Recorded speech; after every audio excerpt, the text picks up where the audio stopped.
ஆண்டவரும்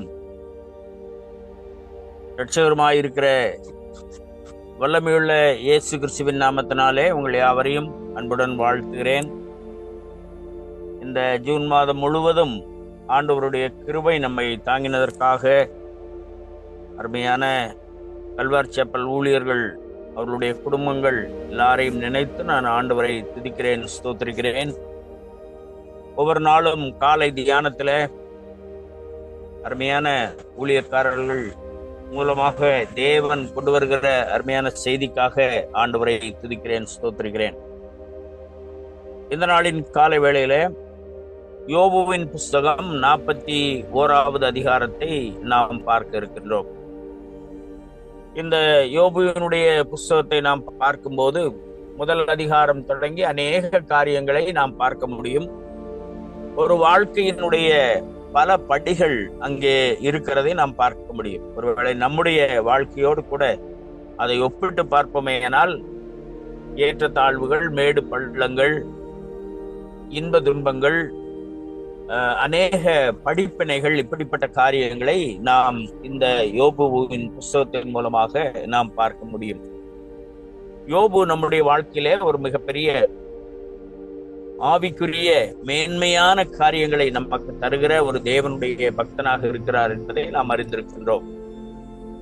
இந்த 41வது அதிகாரத்தை நாம் எடுத்துக்கொள்வோமேயானால் அந்த அதிகாரம் முழுவதும் லேவியாதான் என்கிற ஒரு சர்ப்பத்தை குறித்த காரியங்கள் அங்கே எழுதப்பட்டிருக்கிறதை நாம் பார்க்க முடியும். தயவு செய்து உங்களுக்கு வாய்ப்பு இருக்கும்போது அந்த முழு அதிகாரத்தையும் சற்று நிறுத்தி படிக்கும்படியாக உங்களை அன்போடு கூட கேட்டுக்கொள்கிறேன். அநேக காரியங்கள் அங்கே சொல்லப்பட்டிருக்கிறதை நம்மால் பார்க்க முடியும். இப்போது அந்த படத்துல நீங்கள் பார்க்கிற அந்த லேவியாதான் என்கிற அந்த சர்ப்பத்தை நாம் பார்க்கும்போது அது பயங்கரமானதாக இருக்கிறதை, அதனுடைய விளக்கத்தை இந்த வேத பகுதியில 41வது அதிகாரத்துல முழுவதுமாக ஒவ்வொன்றை குறித்து மிக விளக்கமாக சொல்லப்பட்டிருக்கிறதை நம்மால் பார்க்க முடியும். எவனேசன் அதை கொஞ்சம் பெருசா போட முடியுமா? ஆக இந்த காரியங்களை குறித்து நாம் பார்க்கும்போது காலை வேளையில ஒரு சர்ப்பத்தை குறித்து நாம் தியானிக்கிறோம் என்ற ஒரு எண்ணம் இல்லாதபடிக்கு ஆண்டவர் இந்த காரியத்தின் மூலமாக நமக்கு என்ன காரியங்களை கற்றுத்தருகிறார் என்கிற காரியங்களை நாம் கற்றுக்கொள்ளும்படியாக ஆண்டவர் இந்த நாளின் கால வேளையில நமக்கு உதவி செய்கிறார். சில காரியங்களை உங்களோடு கூட பகிர்ந்து கொண்டு பின்பு தேவ காரியங்களை, அந்த பகுதியிலிருந்து நாம் கற்றுக்கொள்ள வேண்டிய காரியங்களை நாம் தியானிக்கலாம் என்று நினைக்கிறேன். தேவன் தம்மை வெளிப்படுத்தும்படியாக, அவருடைய வல்லமையை நமக்கு விளக்கும்படியாக, சாத்தானுடைய தந்திரங்களை அறிந்து நாம் தப்பிக்கொள்ளும்படியாக வேதத்திலே ஆதியாகமம் முதல் வெளிப்படுத்தின விசேஷம் வரைக்கும் உள்ள காரியங்களை நாம் பார்க்கும்போது இந்த பகுதி முழுவதிலேயும் சர்ப்பமும் அங்கே இருக்கிறதை, சாத்தானின் கிரியைகள் அங்கே இருக்கிறதை நாம் காண முடியும். தேவனுடைய கிரியைகள், தேவனுடைய வல்லமை, தேவனுடைய தயவு, தேவனுடைய இரக்கம், இவைகளை நாம் அனுபவிக்கிற அதே காலகட்டத்தில ஒரு போராட்டமான பிசாசினுடைய தந்திரங்களும் பிசாசினுடைய காரியங்களும் நம்முடைய வாழ்க்கையில தொடர்ந்து வந்து கொண்டே இருக்கிறதை பார்க்க முடியும். ஒரு விசுவாசி, ஒரு ஆவிக்குரிய தேவனுடைய பிள்ளை, தேவனை முழுவதுமாக நம்பி பற்றி கொண்டிருக்கிறவனுடைய வாழ்க்கையில இதை கட்டாயமாக காண முடியும்.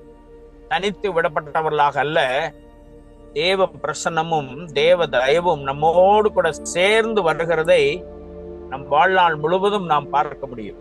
யோபுவினுடைய வாழ்க்கையிலேயும் அப்படிப்பட்ட காரியங்களை நாம் பார்க்க முடிகிறது. இந்த அதிகாரம் முழுவதும் பார்க்கும்போது அதிலே ஒரு 7 காரியங்களை நான் உங்களுக்கு வேகமாக சொல்லி முடிக்க விரும்புகிறேன். அந்த 7 காரியங்களை நாம் பார்க்கும்போது 2வது வசனத்திலே அதனுடைய நாக்கை குறித்தும், 4வது வசனத்திலே பொய்யனோடு கூட உடன்பட முடியாது என்பதை குறித்தும், 10வது வசனத்திலே தேவனை எதிர்த்து நிற்க முடியாது என்பதை குறித்தும், சாத்தானுடைய செதில்கள், சாத்தானுடைய தோலை குறித்து 13வது வசனத்திலே பெருமையான காரியங்களை குறித்து அங்கே சொல்லப்பட்டிருக்கிறதையும், நாவினுடைய பயங்கரத்தை குறித்து 19வது வசனத்திலேயும், 33வது வசனத்திலே நம்மை பயமுறுத்தக்கூடிய ஒரு பிசாசு அல்லது ஒரு சாத்தான் என்கிற காரியங்களை அங்கே நாம் பார்க்கிறோம். தேவனை அண்டிக் கொள்ளாதவர்களுடைய வாழ்க்கையில பயம் பிடித்து கொள்ளும் என்கிற காரியங்களை கற்றுக் கொடுக்கிறதான ஒரு காரியத்தை அந்த 33வது வசனத்திலே நாம் பார்க்க முடியும். 7வது காரியமாக 34வது வசனத்திலே, யாரெல்லாம் பெருமையோடு கூட இருக்கிறார்களோ அவர்கள் தேவனை விட்டு விலகி இருளின் பாதையிலே நடக்கிறவர்களாக மாறிவிடுவார்கள். வேறு விதமாக சொல்ல போனால், தங்களை சாத்தானுக்கு, பிசாசுக்கு விற்று போடுகிறவர்களாக, தேவனுடைய பிரசன்னத்தை விட்டு விலகிற ஒரு வாழ்க்கை வாழுகிறவர்களாக இருப்பார்கள் என்ற அந்த ஒரு காரியத்தை கற்றுக்கொள்கிற ஒரு காரியத்தை நாம் பார்க்கின்றோம். யோபு அருமையான ஒரு மனிதன் என்பதை நாம் அறிந்திருந்த போதிலும், ஒருவேளை சுயமும் சுய காரியங்களும், தன்னுடைய நீதி, தன்னுடைய சன்மார்க்கம், தான் தேவனை பற்றி கொண்டிருக்கக்கூடிய இந்த பயபக்தியான காரியங்களே தன்னை ஒரு மேன்மையான வழிக்குள்ளாக வழி நடத்துகிறது என்று சொல்லி ஒருவேளை நினைப்பாரேயானால், அந்த பகுதியிலேதான் ஆண்டவர் நின்று இந்த காரியங்களை கற்றுக் கொடுக்கிறதை நாம் பார்க்கின்றோம். ஆம் அருமையானவர்களே, எதுவாக இருந்தாலும் தேவனை விட்டு விலகாதபடிக்கு நாம் பார்த்து கொள்ள வேண்டும். நம்முடைய சுயமும் சுய காரியங்களும், நம்முடைய பக்தியும் நம்முடைய திறமையும் ஒருபோதும் மேன்மையானவர்கள் அல்ல. தேவன் அதற்கு மேலானவர்கள் என்பதை நாம் ஒவ்வொரு நாளும் அறிக்கையிட வேண்டும். அதை நம்முடைய வாழ்க்கையில பெற்றுக்கொள்ள வேண்டும் என்று சொல்லி தேவன் விரும்புகிறார். இந்த பகுதியில நாம் பார்க்கும்போது, யோபுவினுடைய புஸ்தகம் 41வது அதிகாரம் 10வது வசனத்தை நாம் எடுத்துக்கொள்வோமே ஆனால், 10வது வசனத்திலே இப்படியாக சொல்லப்பட்டிருக்கிறது: அதை எழுப்பத்தக்க தைரியவான் இல்லாதிருக்க எனக்கு முன்பாக நிற்பவன் யார் என்று சொல்லி லேவியாதானை பற்றி சொல்லுகிற அதே சமயத்துல தேவன் எவ்வளவு பெரியவர் என்ற காரியங்களை அங்கே சொல்லுகிறதை நாம் பார்க்கின்றோம். அருமையானவர்களே, எவ்வளோ பெரிய காரியமாக இருந்தாலும் தேவனை விட பெரியவர் இல்லை என்பதை நம்முடைய வாழ்க்கையிலே ஒவ்வொரு நாளும் நாம் அறிக்கை செய்யும்படியாக கர்த்தர் நம்மை அழைக்கிறார். இந்த 10வது வசனத்தை பார்க்கும்போது, எனக்கு முன்பாக நிற்பவன் யார் என்று சொல்லி எழுதப்பட்டிருக்கிற அதே சமயத்துல தேவன் நமக்கு கொடுக்கிற ஒரு வாக்குத்தத்த வசனத்தை ஏசாயா தீர்க்கதரிசியின் புஸ்தகம் 41வது அதிகாரம் 10வது வசனத்திலே பார்க்கிறோம். நம்ம எல்லாருக்கும் தெரிஞ்ச வசனம்: பயப்படாதே, நான் உன்னோடு கூட இருக்கிறேன், திகையாதே, நான் உன் தேவன் என்று சொல்லி நம்மை பலப்படுத்தி நம்மை தம்முடைய வலது கரத்தினால் தாங்குகிறவர் என்ற காரியங்களை அங்கே வாக்குத்தத்த வசனமாக சொல்லுகிறதை நாம் பார்க்கின்றோம். தேவனுக்கு எதிராக அல்ல, ஒரு படி மேலே போய் தேவன் தம்முடைய இரக்கத்தினாலே நம்மை பாதுகாக்கிற ஆண்டவராக, நம்மேல் அன்பு செலுத்துகிற ஆண்டவராக, நம்மோடு கூட இருக்கிற ஆண்டவராக இருக்கிறார் என்பதை குறித்து அந்த ஏசாயா தீர்க்கதரிசியின் புஸ்தகம் 41வது அதிகாரம் 10வது வசனத்திலே நாம் பார்க்கின்றோம். அநேகருடைய வாழ்க்கையில இந்த ஏசாயா 41 10வது வசனமானது ஒரு அடித்தளமாக, அவ்வப்போது வாழ்க்கையின் சோர்ந்து போகிற நேரங்களிலே தேற்றுகிற வசனமாக, கூட இருந்து வழிநடத்துகிற வசனமாக இருக்கிறது என்பதை நாம் அறிந்திருக்கின்றோம். 2 நாளாகமத்தின் புஸ்தகம் 20வது அதிகாரம் 6வது வசனத்தை நாம் வாசிக்கும் போது, யோசபாத் என்ற மனிதன், தேவனுடைய ஒரு அரசன் அங்கே சொல்லுகிறதை பார்க்கும்போது, நீரே தேவன், உம் கரத்தில் வல்லமையும் பராக்கிரமும் இருக்கிறது, ஒருவரும் உம்மோடு எதிர்த்து நிற்கக்கூடாது என்று சொல்லி தேவனுடைய வல்லமையை குறித்து அங்கே சொல்லுகிறதை நாம் பார்க்கின்றோம். நாம் பிசாசை குறித்து தியானிக்கிறதாக அல்ல, சாத்தானுடைய தந்திரங்களை குறித்து தியானிக்கிறதாக அல்ல, அது நம்மை எச்சரிக்கிற காரியங்களை நாம் கவனமாக இருக்க வேண்டும் என்ற காரியங்களை நமக்கு கற்றுத்தருகிறது. அதே சமயத்துல தேவனுடைய வல்லமையை பற்றி நாம் தியானிப்போமேயானால் தேவ வல்லமை நம்மை தேற்றுகிறதாக இருக்கிறது என்று நாம் பார்க்கின்றோம். எசாயா தீர்க்கதரிசி 46வது அதிகாரம் 4வது 5வது வசனத்தை நாம் பார்க்கும்போது யாருக்கு ஒப்பிடுவீர்கள் என்று சொல்லக்கூடிய ஒரு காரியத்தையும், எரேமியா தீர்க்கதரிசியின் புஸ்தகம் 50வது அதிகாரம் 44வது வசனத்திலேயும் தேவன் பெரியவர் என்கிற காரியங்களையும் அங்கே கற்றுக் கொடுக்கிற ஒரு காரியத்தை நாம் பார்க்கின்றோம். அருமையானவர்களே, நமக்கு ஒரு நம்பிக்கை உண்டு, நாம் பற்றி கொள்ளக்கூடிய ஒரு நங்கூரம் உண்டு, நாம் கடந்து செல்லக்கூடிய ஒரு வாய்ப்பு நமக்கு இருக்கிறது என்றால் அது தேவனுடைய கிருபைகள், தேவனுடைய கிரியைகள், தேவனுடைய வல்லமை, தேவனுடைய மகத்துவம், தேவனுடைய காரியங்கள் என்பதை நாம் ஒரு நாளும் மறந்து போகக்கூடாது. எசாயா தீர்க்கதரிசியின் புஸ்தகம் 31வது அதிகாரம் 5வது வசனத்தை பார்க்கும்போது, பறந்து காக்கிற பட்சிகளை போல தேவன் நம்மை காக்கிறவராக இருக்கிறார் என்று சொல்லப்பட்டிருக்கிறது. ஒரு கோழியானது தன்னுடைய குஞ்சுகளை மேய விட்டிருக்கும் போது அந்த குஞ்சுகள் சுதந்திரமாக மேய்ந்து கொண்டிருக்கிறது. தூரத்திலே இருக்கக்கூடிய அந்த கழுகு பருந்து நேரடியாக அந்த குஞ்சின் மேலே நோக்கம் வைத்து அதை நேரடியாக பிடித்துக் கொள்ளக்கூடிய அந்த நேரத்திலே தாய்க்கோழியானது பறந்து காத்து அதை பற்றி கொள்ளுகிற ஒரு காரியத்தை குறித்து பார்க்கிறோம். ஆம், நம்முடைய ஆண்டவர் ஒரு நாளும் பிசாசின் பிடியிலே நம்மை விட்டுவிடாதபடிக்கு நம்மை காக்கிற ஆண்டவராக இருக்கிறார் என்று சொல்லி நாம் பார்க்கின்றோம். அருமையானவர்களே, இந்த யோபுவினுடைய புஸ்தகத்தை நாம் பார்க்கும்போது உச்சகட்டமாக 41வது அதிகாரம் 40வது அதிகாரத்துல பிகமோத் என்ற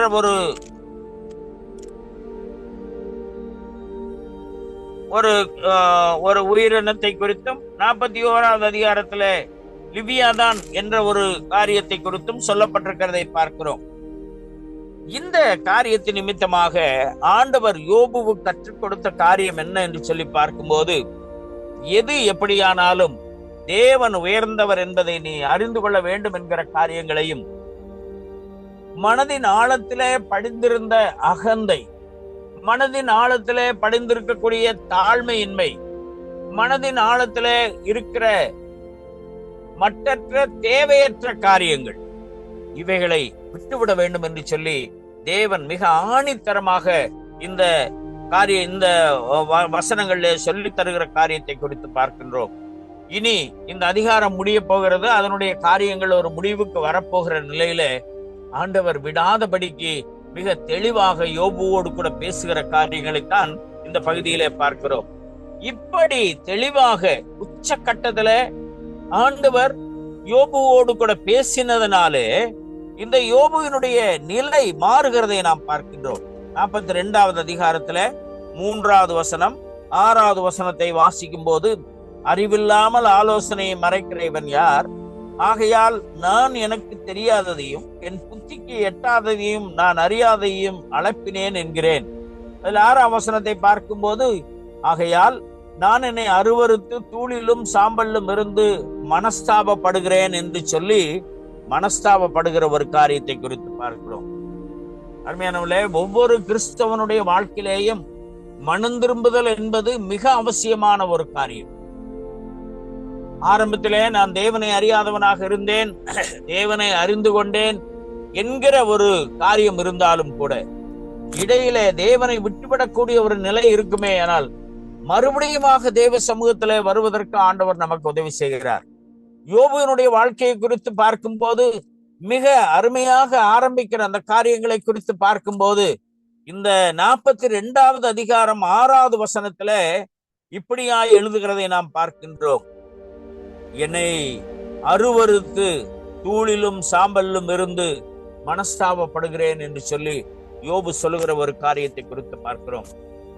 அருமையானவர்களே, நம் ஒவ்வொருவருடைய வாழ்க்கையிலேயும் ஒவ்வொரு நாளும் தேவனோடு கூட நம்மை சரிப்படுத்திக் கொள்ளும்படியாக தேவன் விரும்புகிறார். அப்படி சரிப்படுத்திக் கொள்ளும் போது நமக்கும் தேவனுக்கும் உள்ள அந்த பிரசன்னம் விலகாதபடி நம்மை காக்கிற ஒரு காரியமாக இருக்கிறது.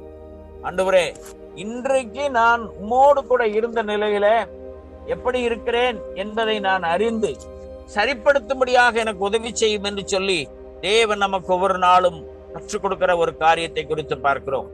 இந்த மனஸ்தாபப்பட்டதினாலே யோபுனுடைய வாழ்க்கையில அந்த ஆரம்பத்தில சொன்ன ஒரு காரியத்தை குறித்து நாம் பார்க்கும்போது, யோபு 1வது அதிகாரம் 1வது வசனத்தை வாசித்து பார்க்கும்போது, அங்கே யோபுவை குறித்த ஒரு அறிமுகம் அங்கே சொல்லப்பட்டிருக்கிறதை நாம் பார்க்கின்றோம். ஊத்ஸ் தேசத்திலே யோபு என்னும் பெயர் கொண்ட ஒரு மனுஷன் இருந்தான். அந்த மனுஷன் உத்தமனும் சன்மார்க்கனும் தேவனுக்கு பயந்து பொல்லாப்புக்கு விலகுறவனுமாய் இருந்தான் என்று சொல்லி ஒரு தொடக்கம் அங்கே சொல்லப்பட்டிருக்கிறதை பார்க்கிறோம். ஆனால் 42வது அதிகாரம் 17வது வசனத்தை நாம் பார்க்கும்போது அங்கே ஒரு ஆசீர்வாதம் அங்கே இருக்கிறதை நாம் பார்க்க முடிகிறது. 17வது வசனம் கடைசி வசனம், யோபு நெடுநாள் இருந்து பூரண வயதுள்ளவனாய் மரித்தான் என்று சொல்லப்பட்டிருக்கிறது. அது மாத்திரமல்ல, இந்த யோபுவினுடைய வாழ்க்கையை குறித்து பார்க்கும்போது யோபுவின் முன்னிலைமையை பார்க்கிலும் அவன் பின்னிலைமையை ஆசீர்வதித்தார் என்று சொல்லி எழுதப்பட்டிருக்கிறதை நாம் பார்க்கின்றோம். அருமையானவர்களே, நம்முடைய தொடக்கம் அருமையாக இருப்பது நல்லது. ஆனால் நம்முடைய முடிவு சம்பூர்ணமாய் இருக்க வேண்டும் என்று சொல்லி தேவன் விரும்புகிறார். சம்பூர்ணமான ஒரு வாழ்க்கை வாழும்படியாக ஆண்டவர் விரும்புகிறார். 1வது அதிகாரம் 1வது வசனத்துல ஒரு ஸ்டேட்மெண்ட் கொடுக்கப்படுகிறது. ஆனால் 42வது அதிகாரம் கடைசி வசனத்துல அந்த சாட்சியினுடைய ஆசீர்வாதத்தை பெற்றுக் கொள்கிற ஒரு காரியத்தை குறித்து பார்க்கிறோம்.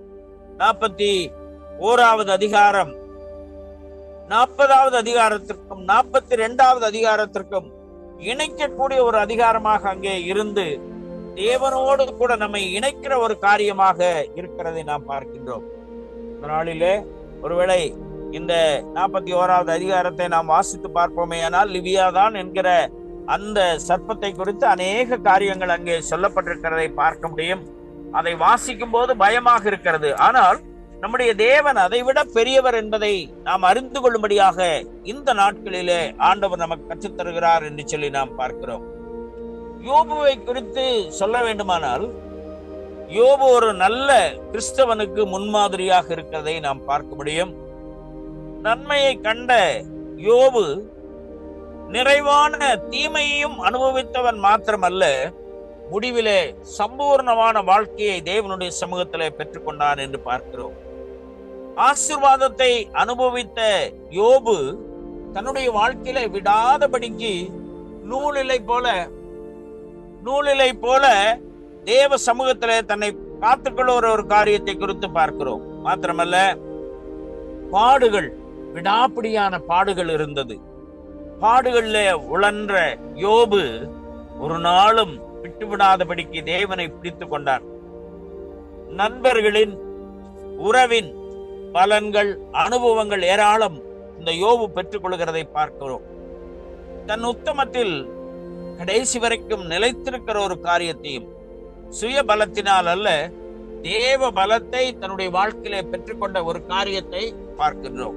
மாத்திரமல்ல, நம்முடைய வாழ்க்கையிலேயும் கூட ஒருவேளை ஆரம்பத்திலே தேவனுடைய பிள்ளையாக நான் தேவனை ஏற்றுக்கொண்டேன், அருமையான காரியங்கள் நடந்தது என்று சொல்லக்கூடிய நிலையில நம்முடைய முடிவு சம்பூர்ணமாய் இருக்க வேண்டும் என்று சொல்லி தேவன் விரும்புகிறார். ஒவ்வொரு நாளும் தேவ வல்லமையை நாம் சார்ந்து கொள்ள வேண்டும் என்று சொல்லி தேவன் விரும்புகிறார்.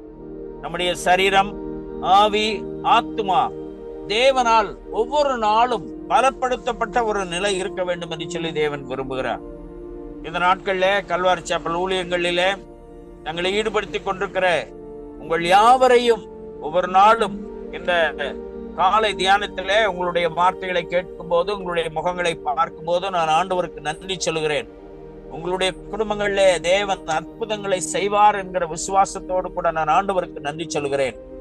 ஊழியராக ஒருவேளை பாடுகள் இருக்கலாம், பிரச்சனைகள் இருக்கலாம், விடாத ஓயாத துன்பங்கள் இருக்கலாம், கண்ணீர் கவலைகள் இருக்கலாம். இப்படிப்பட்ட காரியங்களில் எல்லாம் இது நம்முடைய வாழ்க்கையில அனுமதிக்கப்பட்டது என்பதை நாம் உணர்ந்தவர்களாக, ஒரு தேவ ஊழியனாக அநேக காரியங்களை நான் கடந்து செல்ல வேண்டி இருக்கிறது, அது என்னுடைய வாழ்க்கையில அனுமதிக்கப்பட்டது என்ற ஒரு காரியத்தை உணர்ந்தவர்களாக தேவ பலத்தை பெற்று நாம் வாழ வேண்டும் என்று சொல்லி தேவன் அருமையான தேவ மனிதன் யோபுவின் மூலமாக நமக்கு கற்றுக் கொடுக்கிற ஒரு காரியத்தை குறித்து பார்க்கிறோம். யோபு தன்னுடைய விசுவாச அறிக்கை சொல்லும் போது, அவர் என்னை கொன்று போட்டாலும் அவர் மேல் நம்பிக்கையா இருக்கிறேன் என்று சொன்ன காரியத்தை குறித்து பார்க்கும்போது எவ்வளவு பற்றுறுதியோடு கூட இருக்கிறார் என்பதை பார்க்க முடியும். கடைசியில யோபு தன்னை உணரவும், ஒப்பு கொடுக்கவும், நித்திய ஜீவனை பெற்றுக் கொள்ளவும், நம்மை போல அநேகருக்கு ஆவிக்குரிய நல்ல காரியங்களை கற்றுத்தரவும் இந்த யோபுவின் மூலமாக நாம் கற்றுக்கொள்கிறோம். அருமையானவர்களே, இந்த 41வது அதிகாரத்தை அநேக காரியங்கள் இருக்கிறது, தியானிப்பதற்கு ஏராளமான காரியங்கள் இருக்கிறது. ஒருவேளை அதிக நேரம் இல்லாதபடியினாலே இதோடு கூட நான் முடித்துக் கொள்ள விரும்புகிறேன். இந்த பகுதியை தயவு செய்து ஒரு முறை வாசித்து பார்க்கவும், தேவனுடைய வல்லமை எவ்வளவு பெரிதானது என்பதை நாம் அறிந்து கொள்ளவும் கர்த்தர் நம்மை அழைக்கிறார். கர்த்ததாமே இந்த நாட்களிலே தேவனுடைய பிள்ளைகளாக இருக்கிற நம்முடைய வாழ்க்கையிலே தேவன் அப்படிப்பட்ட காரியங்களை செய்யும்படியாக கர்த்தர் நம்மை அழைக்கிறார். இந்த 10ஆம் வசனத்தை மறுபடியுமாக நான் வாசிக்கிறேன். 41:10, அதை எழுப்பத்தக்க தைரியவான் இல்லாதிருக்க எனக்கு முன்பாக நிற்பவன் யார் என்று சொல்லி, தேவன் சர்வ வல்லவர், வல்லமை படைத்தவர், சகலத்தையும் செய்ய வல்லவர் என்று சொல்லி யோபு அறிக்கிடுகிற அந்த காரியத்தை குறித்து பார்க்கும்போது, நம்முடைய வாழ்க்கையிலே ஒவ்வொரு நாளும் இந்த விசுவாச அறிக்கை செய்து தேவனை மகிமைப்படுத்த வேண்டும் என்று சொல்லி தேவன் விரும்புகிறார். கர்த்ததாமே இந்த வசனங்களை ஆசீர்வதிப்பாராக. நம் கண்களை மூடி தலைகளை தாழ்த்தி ஜெபிப்போம். எங்களை அதிகமாய் நேசிக்கிற எங்கள் நல்ல ஆண்டவரே, இந்த அதிகாலை நேரத்திலே கர்த்தருடைய பிரசன்னம் எங்களை ஆட்கொண்டதற்காக நாங்கள் உமக்கு நன்றி செலுத்துகிறோம். யோபுவின் புஸ்தகம் 41வது அதிகாரத்தை தியானிக்கும்படியாக கர்த்தர் எவ்வளவு பெரிய வல்லவர் என்பதை நாங்கள் எங்களுடைய வாழ்க்கையில பெற்றுக் கொள்ளும்படியாக நீர் பாராட்டின அன்புக்காக, தயவுக்காக உம்மை துதிக்கிறோம், ஸ்தோத்திரிக்கிறோம். கல்வார் சேப்பல் ஊழியர்கள், குடும்பங்கள், பிள்ளைகள் விசேஷமாக இந்த நாட்கள்ல தம்முடைய தயவுள்ள கரம் ஆண்டவரே அருமையான ஊழியத்திலும் ஊழியக்காரர்களோடும் கூட தங்கி ஆண்டவரே பிரஸ்தாபிக்க, தேவனுடைய காரியங்களை பெற்றுக்கொள்ள, ஆசீர்வாதங்களை பெற்றுக்கொள்ள, சம்பூர்ணமான ஆசீர்வாதங்களை பெற்றுக்கொள்ள தேவன் எங்களுக்கு இரக்கம் பாராட்ட வேண்டும் என்று நாங்கள் உம்மை நோக்கி பார்க்கிறோம். ஒவ்வொரு நாளும் தேவனை நாங்கள் மேன்மைப்படுத்த, தேவன் பெரியவர் என்பதை எங்களுடைய வாழ்க்கையில மற்றவர்களுக்கு ஆண்டவரே சாட்சியாய் வாழ்ந்து காட்ட உதவி செய்யும். இந்த நாள் முழுதும் கூடரும் நம்முடைய பிரசன்னம் எங்களை ஆளுகை செய்ய இது என மைமையாம் எடுத்துக்கொள்ளும், மகிமைப்பட்டாலும் இன்னும் ஒரு முறை எங்களுடைய அன்பு ஊழியர்கள், அருமையான அண்ணனுக்கு அக்காவுக்காகவும் அந்த குடும்பத்தில் இருக்கிற அத்தனை பிள்ளைகளுக்காகவும் நாங்கள் செபிக்கிறோம். இந்த நாட்கள்ல ஆண்டவரே தேவ மகிமைக்கென்று எடுக்கிற எல்லா ஊழியங்களையும் தேவன் ஆசீர்வதிப்பீராக. ஆண்டவரே ஆவிக்குரிய மூத்த சகோதரர்களுக்காக நாங்கள் செபிக்கிறோம். கர்த்தர் ஆசீர்வதியும், கிருபை கொண்டு இருக்கட்டும். இயேசுவின் நாமத்தில் ஜெபிக்கிறோம் ஜீவனுள்ள நல்ல பிதாவே, ஆமென்.